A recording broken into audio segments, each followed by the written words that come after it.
Top stocks की details जानिए सहयोगी आरती और नीरज पासेथी आपने। गुड मॉर्निंग नीरज, क्या स्टॉक्स पर आज फोकस रहेशे?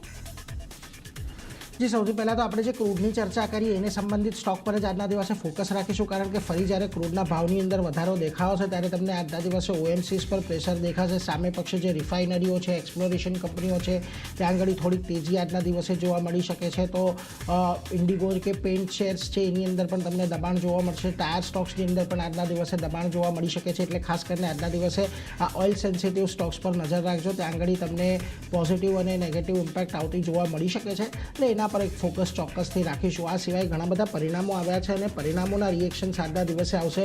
મોટે ભાગે વાયદા બજારની કંપનીઓ છે. સૌથી પહેલાં એલટીઆઈ મેન્ટ્રીની વાત કરી લઈએ તો જુઓ અહીંયા તમને પરિણામો ઓલમોસ્ટ અનુમાન મુજબના રહેતા જોવા મળ્યા છે. પ્રોફિટ અને રેવન્યુ અહીંયા અનુમાનથી થોડાક વધારે રહ્યા છે. એબિટ માર્જિન 15.1%ના અનુમાન સામે 15.2% પર 5% પર રહ્યા છે. ડોલર રેવન્યુ ગ્રોથની અંદર પણ અહીંયા આપણને ખાસ કરીને અનુમાન મુજબનો જ રહેતો જોવા મળ્યો છે. કોઈ બહુ વધારે મોટો ઘટાડો ત્યાં પણ જોવા નથી મળ્યો. એટલે ફ્લેટિશ રહેવાનું એક અનુમાન હતું અને એ જ પ્રમાણે ફ્લેટ રહેતું જોવા મળ્યું છે. હવે ખાસ કરીને અહીંથી મહત્ત્વની વાત એ છે કે કોઈ બહુ મોટા નવા અકાઉન્ટ અહીંયા જોડાયા નથી. ડીલવિન એટલી મોટી અહીંયા જોવા નથી મળી. એટલે એને લઈને ગ્રોથનું આઉટલુક થોડુંક નબળું છે. પરંતુ ઓવરઓલ જે પરિણામો આવ્યા છે, પરિણામમાં કોઈ બહુ મોટી નિરાશા નથી. એ એક પોઝિટિવ વાત અહીંયાથી ખાસ કરીને કહી શકાય. એટલા માટે જુઓ, નોમુરા તમને બાય કોલ આપી રહ્યું છે, 4400ના ટાર્ગેટ આપી રહ્યું છે. અહીંયા એમનું કહેવું છે કે જે નવા સીઈઓની સ્ટ્રેટર્જી છે તે અહીંયાથી સારી રીતે આગળ વધી રહી છે. જોકે જેફરીસ અંડર પરફોર્મના કોલ આપી રહ્યા છે, 3360ના ટાર્ગેટ આપી રહ્યા છે. એમનું એ જ કહેવું છે કે જે નવા અકાઉન્ટ અહીંયા એડ નથી થયા એને લઈને ગ્રોથનું આઉટલુક અહીંયાથી નબળું પડતું દેખાઈ રહ્યું છે. સિટી સેલકોલ સાથે 3450ના ટાર્ગેટ આપી રહ્યા છે. એમનું અહીંયાથી જે 5%ના જ તેઓ CAGRની એક અપેક્ષા છે આવતા 2 વર્ષની અંદર રાખી રહ્યા છે. અને બીજી તરફ ડીએમ કેપિટલ પર ખાસ કરીને ન્યુટ્રલ કોલ આપી રહ્યા છે 4050ના ટાર્ગેટની સાથે. એટલે એના પર એક ધ્યાન રાખજો. એમનું એવું કહેવું છે કે પ્રોડક્શન સેગમેન્ટમાંથી એમનો એક જે ઘટાડો આવ્યો છે એને કારણે જે ખાસ કરીને BFSI ટેકનોલોજી સેગમેન્ટ આ બધાના જે ગ્રોથ હતા એ થોડાક સેટ ઓફ થતા દેખાયા છે. એટલા માટે તેઓ ન્યુટ્રલ કોલ આપી રહ્યા છે. એટલે ઓવરઓલ જો પરિણામોની અંદર કોઈ બહુ મોટી નિરાશા નથી, પરંતુ ગ્રોથ માટેના કોઈ બહુ મોટા ટ્રિગર્સ નથી. એ ચિંતાએ તમને આજના દિવસે કદાચ LTI મેન્ટ્રીની અંદર ઘટાડો આવતો જોવા મળી શકે. બાકી પરિણામો એવા કોઈ અનુમાન કરતાં ખરાબ આપણને જોવા નથી મળ્યા. બીજી તરફ તમે આવો L&T ફાઇનાન્સ પર. હવે તમને અહીંયાથી જે ઉપરના નંબર્સ છે એ તો સારા દેખાઈ રહ્યા છે, પરંતુ અસેટ ક્વોલિટીની અંદર થોડીક ચિંતા ઊભી થઈ છે. NIMs ઘટ્યા છે. જુઓ, પ્રોફિટ તમને અહીંયાથી 28% જેટલો વધતો દેખાયો છે. રેવન્યુની અંદર 25%નો વધારો છે. NII લગભગ 28% જેટલા વધ્યા છે. રિટેલ લોન બુકની અંદર 28%નો મજબૂત ગ્રોથ છે. અને કંપનીના જે 20% પ્લસના એક અંદાજિત લક્ષ્યાંક હતો તેના કરતાં સારું રહેતું જોવા મળ્યું છે. રિટેલ ડિસ્બર્સમેન્ટની અંદર YOY બેઝિસ પર તમને અહીંયાથી 36%નો વધારો દેખાયો છે. ને આની અંદર એક પર્સનલ લોન અને ગોલ્ડ લોન આ બેનો જે હિસ્સો છે એ આપણને વધારે રહેતો જોવા મળ્યો છે. એટલે ઓવરઓલ જુઓ, તમને ડિસ્બર્સમેન્ટ બાજુ અને જે બિઝનેસ સાઇડ છે ત્યાં આગળ કોઈ ચિંતા જોવા નથી મળી, પરંતુ તે છતાં NIMs થોડાક અહીંયાથી ઘટાડા તરફી રહેતા જોવા મળ્યા છે. એમાં પણ ખાસ કરીને જે લિક્વિડિટી બફર હતું એને લઈને અહીંયાથી ખાસ ચિંતા રહી છે. નેટ સ્લિપેજીસ જે છે તે લગભગ 17 બેઝિસ પોઈન્ટ જેટલા વધ્યા છે. અને જે અસેટ ક્વોલિટીના ટ્રેન્ડ છે તે પણ અહીંયાથી હવે ખાસ તમારે ધ્યાન રાખવાના રહેશે. જોકે નોમુરા અહીંયાથી બાય કોલ આપી રહ્યું છે, 370ના ટાર્ગેટ આપી રહ્યું છે. એમણે FY 27-29ના જે EPS એસ્ટિમેટ છે એની અંદર 2 થી 10%નું વધાર્યું છે. એટલે એના પર એક ખાસ કરીને ધ્યાન રાખવાનું. બીજી તરફ JP મોર્ગન ન્યુટ્રલ કોલ સાથે 320ના ટાર્ગેટ આપી રહ્યું છે. અને એમનું અહીંયાથી ખાસ કરીને એ જ કહેવું છે કે વેલ્યુએશન અહીંયાથી વધતા જોવા મળી શકે છે FY 28ની અંદર. એટલે એના પર એક ખાસ ધ્યાન રાખવાનું છે. જોકે હજી પણ અહીંયા મોન્સૂનને લઈને થોડીક ચિંતાઓ છે, એટલે કદાચ એમના ફાઇનાન્સ પર અસર આવતી જોવા મળી શકે. એટલે ઓવરઓલ પરિણામો અહીંયાથી જે ટોપલાઇન્સ છે, ટોપલાઇનની અંદર સારું પ્રદર્શન છે. ડિસ્બર્સમેન્ટ વાઇઝ સારા આંકડા જોવા મળી રહ્યા છે, પરંતુ ખાસ અહીંયાથી તમારે ધ્યાન રાખવાનું છે જે અસેટ ક્વોલિટીને લઈને થોડીક ચિંતાઓ છે એને લઈને. બાકી ઓવરઓલ પરિણામો સારા છે. આજના દિવસમાં એક પોઝિટિવ એક્શન તમને L&T ફાઇનાન્સની અંદર આવતું જોવા મળી શકે. હવે ડીમાર્ટના પરિણામો ખાસ કરીને આમ તો આપણને વાર્ષિક ધોરણે કમ્પેર કરીએ તો વધતા જ જોવા મળ્યા છે. પ્રોફિટ લગભગ 11% વધ્યો છે. રેવન્યુ 15% વધ્યું છે. એબિટા 15.5 15% વધારો થયો છે અને માર્જિન 7.94થી વધીને 7.97 પર રહ્યા છે. પરંતુ અહીંયાથી જે ઇન્ટરનલ્સ થોડાક અહીંયાથી નેગેટિવ છે, કારણ કે એક તો આપણે પહેલાં જ વાત કરી હતી જ્યારે Q1 અહીંયા અપડેટ આવી હતી કે રેવન્યુ ગ્રોથ અહીંયા એટલો જોવા નથી મળ્યો.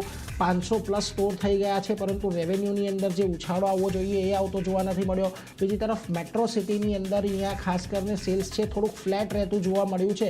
એટલે ક્વિક કોમર્સની મોટી અસર અહીંયા આવી હોય એવા સંકેત અત્યારે તો ખાસ કરીને આપણને દેખાઈ રહ્યા છે. એટલે એના પર એક ધ્યાન રાખવાનું. એટલે એને લઈને જુઓ, આજે ઘણી બધી બ્રોકરેજ પણ અહીંયાથી તમને એવેન્યુ સુપરમાર્ટના પરિણામોને લઈને નિરાશ છે. ગોલ્ડમેન સેક્સ સેલ કોલ આપી રહ્યું છે, 4000ના ટાર્ગેટ અહીંયાથી આપતું જોવા મળી રહ્યું છે. એમનું કહેવું છે એબિટા માર્જિન ફ્લેટ છે અને ઓપરેટિંગ કોસ્ટ અહીંયાથી વધતી જોવા મળી રહી છે. JP મોર્ગન ન્યુટ્રલ કોલ આપી રહ્યું છે, 4250ના ટાર્ગેટ. એમનું કહેવું છે લાઇક ફોર લાઇક ગ્રોથ છે એ નબળો રહેતો જોવા મળ્યો છે. ભલે માર્જિન અહીંયાથી સ્થિર હોય, પરંતુ LFL ગ્રોથની અંદર અહીંયાથી ઘટાડો છે. સિટી સેલ કોલ આપી રહ્યું છે. એમનું પણ એ જ કહેવું છે કે એમને તો FY 27 થી 29ના રેવન્યુના અને EPSના ગાઈડન્સની અંદર ઘટાડો કરી દીધો છે.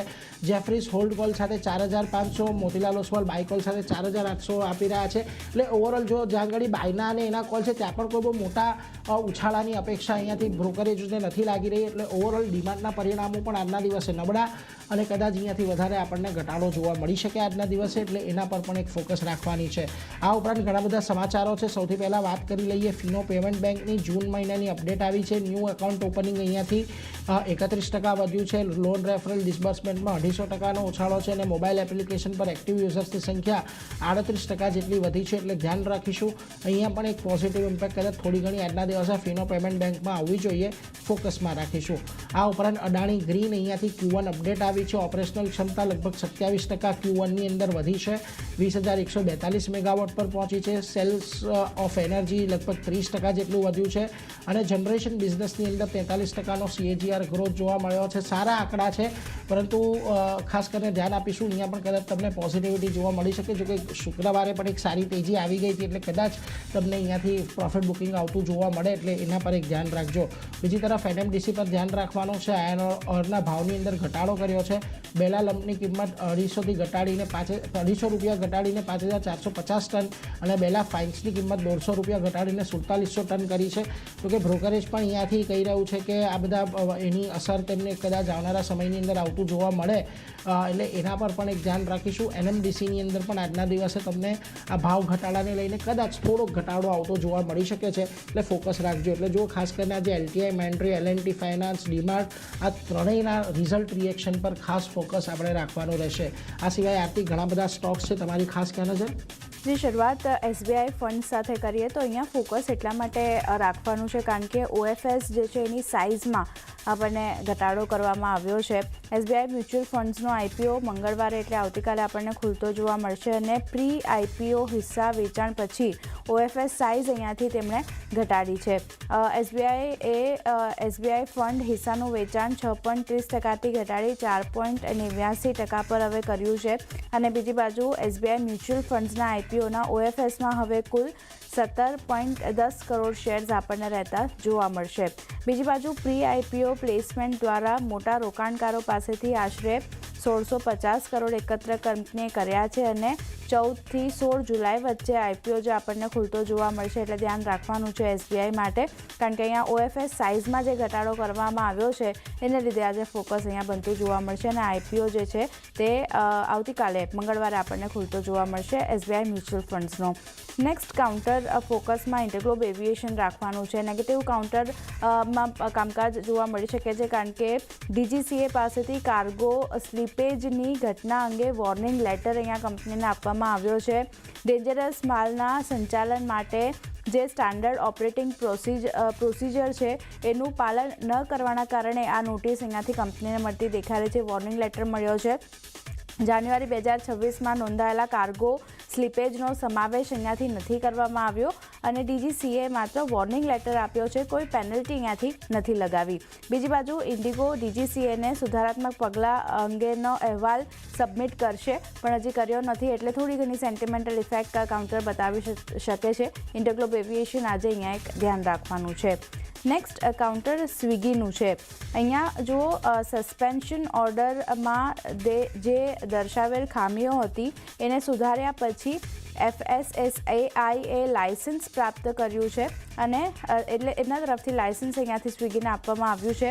કંપનીએ 6 જુલાઈના FSSAI પાસેથી તેના પ્લેટફોર્મ લાયસન્સ સંબંધિત વિગતો અંગે સસ્પેન્શન ઓર્ડર અહીંયાથી માગ્યો હતો અને આ મામલે લાયસન્સિંગ વિગતોને લઈને ખાદ્ય સુરક્ષા સંબંધિત કોઈપણ ચિંતાઓ નથી એવું અહીંયાથી જાહેર થવામાં આવ્યું છે અને FSSAI આદેશ હેઠળ કોઈ નાણાકીય દંડ અહીંયાથી લગાવવામાં આવ્યો નથી. એટલે સ્વિગી માટે એક પોઝિટિવ સમાચાર આવતા દેખાઈ રહ્યા છે. અહીંયા એક ધ્યાન રાખવાનું રહેશે કે કાઉન્ટર કઈ રીતે રિએક્ટ કરે છે, પણ પોઝિટિવ સમાચાર છે. નેક્સ્ટ કાઉન્ટર પાવર ગ્રીડનું છે. કંપની અહીંયાથી બિડર તરીકે જાહેર થઈ છે. ટ્રાફિક બેઝડ કોમ્પિટિટિવ બિડિંગ હેઠળ સફળ બિડર અહીંયા કંપની જાહેર થઈ છે અને આંધ્રપ્રદેશ, તેલંગાણા, કર્ણાટકા અને એના કર્ણાટકામાં જે આંતર રાજ્ય છે એના ટ્રાન્સમિશન સિસ્ટમ ડેવલપ અહીંયાથી કંપની હવે આપણને કરતી જોવા મળશે. તો પાવર ગ્રીડ માટે એક પોઝિટિવ સમાચાર, અહીંયા આપણને એક ધ્યાન રાખવાનું છે. પોઝિટિવ એક્શન આગળ વધતી દેખાઈ શકે છે. નેક્સ્ટ JSW એનર્જીનું કાઉન્ટર છે. પોઝિટિવ સમાચાર, કંપનીને ઓર્ડર મળ્યો છે. સબસિડરીને ઓર્ડર મળ્યો છે. JSW એનર્જી PSP 11ને જે બોન્ડાડા એન્જિનિયરિંગ છે એમના પાસેથી ઓર્ડર મળ્યો છે. 443.74 કરોડનો ઓર્ડર અહીંયાથી કંપનીને મળતો દેખાઈ રહ્યો છે, જ્યાં બેટરી એનર્જી સ્ટોરેજ સિસ્ટમ અને પાવર કન્વર્જન સિસ્ટમ માટેના ઓર્ડર કંપનીને મળતા દેખાયા છે. એટલે JSW એનર્જી માટે પણ ખાસ એક ફોકસ અહીંયા રાખવાનું છે. નેક્સ્ટ NTPCનું કાઉન્ટર છે. અહીંયા પણ જો પોઝિટિવ સમાચાર છે, જ્યાં લારા સ્ટેજ 3 થર્મલ પ્રોજેક્ટ માટે અંદાજે 20,457 કરોડનું રોકાણ કરવાની યોજના કંપનીની બનતી દેખાઈ રહી છે. એટલે અહીંયા પણ એક પોઝિટિવ એક્શન આગળ વધતું દેખાઈ શકે છે. પાવર કાઉન્ટરમાંથી NTPC પણ આજે ધ્યાનમાં રાખવાનું છે. નેક્સ્ટ મઝગાંવ ડોકનું કાઉન્ટર છે. ભારતીય નેવીએ વિશાખાપટ્ટનમમાં INS મહેન્દ્રગીરીને કાર્યરત કર્યું છે. એટલે પોઝિટિવ સમાચાર છે. પ્રોજેક્ટ 17A ક્લાસની 6ઠ્ઠી જે સ્ટેલ્થ ફ્રિગેટ છે એને અહીંયાથી કાર્યરત કરવામાં આવ્યું છે. આ જહાજ સ્વદેશી ટેકનોલોજીથી બનાવેલું છે અને જેમાં આશરે 75% ભારતીય કમ્પોનન્ટનો ઉપયોગ થયો છે.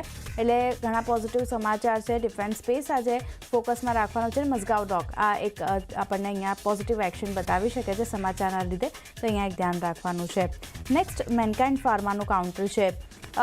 નોનકોર અસેટ સબસિડરી કંપની બ્રોડવે છે, એમણે બ્રોડવે હોસ્પિટાલિટી સર્વિસનો સંપૂર્ણ હિસ્સો અહીંયાથી વેચવામાં આવ્યો છે અને 49 કરોડમાં આ બ્રોડવે હોસ્પિટાલિટી સર્વિસીસનો પૂરો હિસ્સો વેચ્યો છે. એટલે ધ્યાન રાખવાનું છે મેનકાઇન્ડ માટે. અહીંયા કઈ રીતની એક્શન આવે છે એના પર પણ ફોકસ રહેશે. નેક્સ્ટ રાઇટ્સનું કાઉન્ટર છે.